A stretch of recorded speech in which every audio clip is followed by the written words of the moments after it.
Kali ini saya akan bicara tentang rejections, masih sekitaran tentang publikasi. Baik, mengapa hal ini begitu penting? Karena ketika teman-teman bicara tentang rejections, pertanyaan selanjutnya, rejectionnya seperti apa begitu?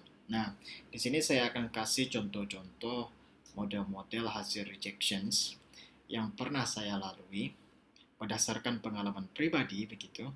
Udah hampir sekitar 20-an lebih lah kali saya di reject begitu ketika submit artikel. Jadi bukan sekitar 1-2 kali saja begitu. Sudah sering saya di reject untuk submit artikel begitu. Baiklah, kita kasih contoh yang pertama begitu. Tertulis yang pertama, I write to you with regard to your manuscript and details that you submitted to the journal. Your manuscript has substantial similarity to other published work, and I attach the report from Authenticate, where the similarity was detected. So just from there, jadi dari kata-kata itu saja menandakan bahwa manuskrip saya ini di reject karena plagiarism check-nya tinggi begitu. Jadi berhati-hati ya ketika kita submit ya harus cek dulu menggunakan Turnitin atau Authenticate terserah. Yang terpenting cek dulu, jangan sampai ada self plagiarism atau plagiarism dari orang lain begitu kan ya. Itu contoh yang pertama. Contoh kedua, thank you for submitting your manuscript into an international journal. Kemudian lanjut, I regret that I cannot accept your manuscript for publication in our journal. This decision must be regarded as final. Tertulis, manuscript submitted to the journal can sometimes fall short for acceptance for publication for a number of reasons. For example, the submitted article may be too specialized and therefore not suitable. Ini kata-kata umum saja ya, tapi kita lihat yang paling bawah. I regret to inform you that we do not consider this work to be of sufficient interest to our readership to warrant publications. Yang paling bawah, you need to read about the journal before you submit. This is adolescent medicine and health. Pada waktu itu saya lupa, saya nggak mengecek begitu apakah ini untuk adolescent atau enggak begitu kan ya. Saya submit pokoknya tentang masih di nursing begitu. Saya nggak lihat apakah target populasi saya itu adolescent atau bukan ya, children kah atau adult, saya lupa begitu.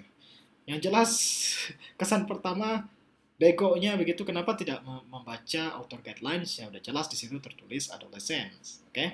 Berhati-hati. Contoh yang ketiga.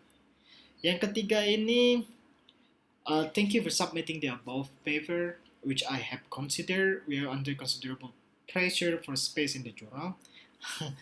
Alasannya simple ya, karena spasi di jurnal, wish to shorten the time between submission and possible publications, karena waktu, kemudian review process in addition to other considerations such as originality and contribution to the field.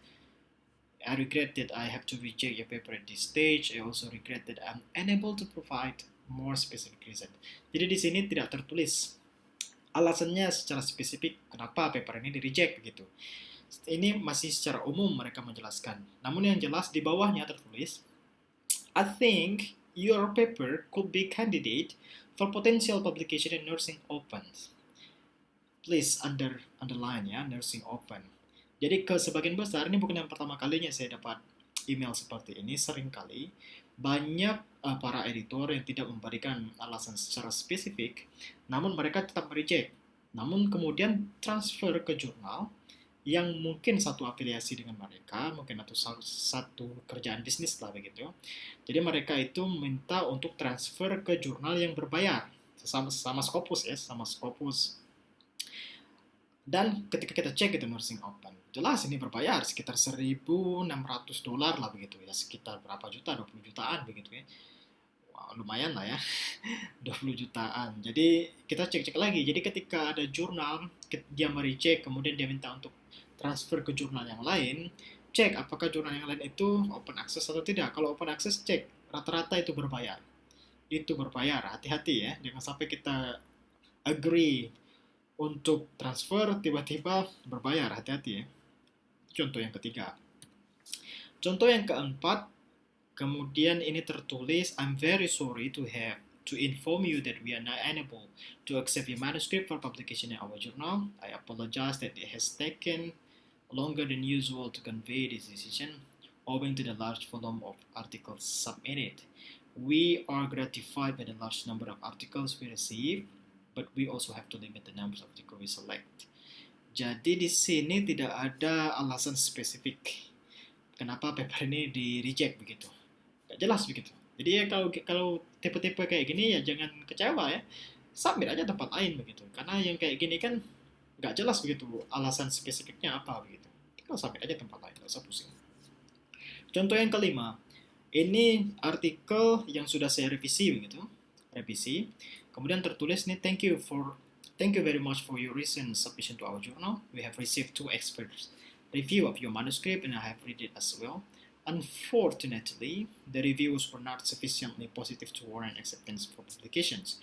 I wish I were able to provide you more welcome outcome.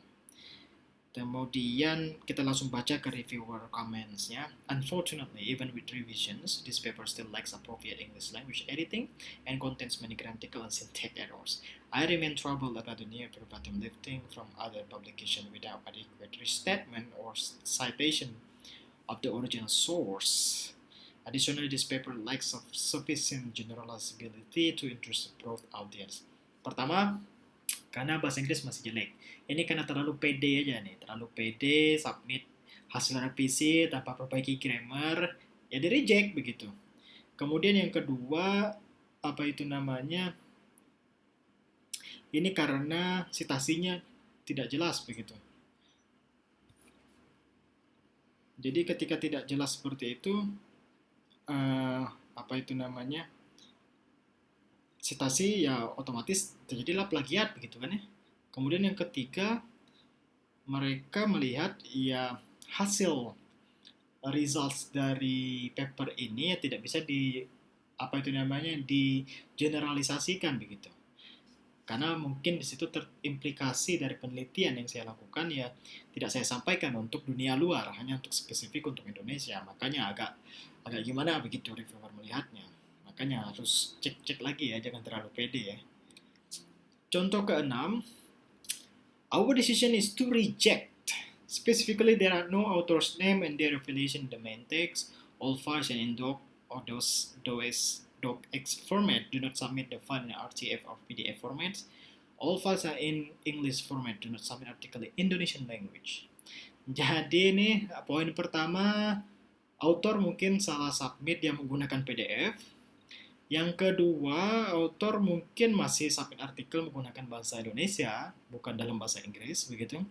Kemudian, please ensure that the main text is following the correct layout. Ini harus benar-benar sesuai template ya. Kemudian yang keempat, the submission includes main text, title page, and copyright. Jadi jangan sesekali mengkombinasikan antara title page, main text, dan copyright. Jadi kita harus cek-cek betul author guidelines begitu. Adalah sebagian jurnal yang tidak mempedulikan layout, terserah kita mau seperti apa begitu layout, formatnya seperti apa. Tapi ada juga jurnal yang spesifik yang terlalu strict untuk melihat author guidelines begitu. Makanya harus lebih berhati-hati. Itu saja mungkin 6 contoh dari saya yang perlu diperhatikan ketika kita di reject. Ya jangan berkecil hati. Ya kita mungkin terlalu pede untuk submit tanpa memperhatikan guidelines begitu. Kemudian kita terlalu pede dengan bahasa Inggris kita. Jangan terlalu pede. Orang Inggris saja yang sudah native masih di reject papernya, apalagi kita gitu ya. Bahasa Inggris sebagai bahasa kedua begitu.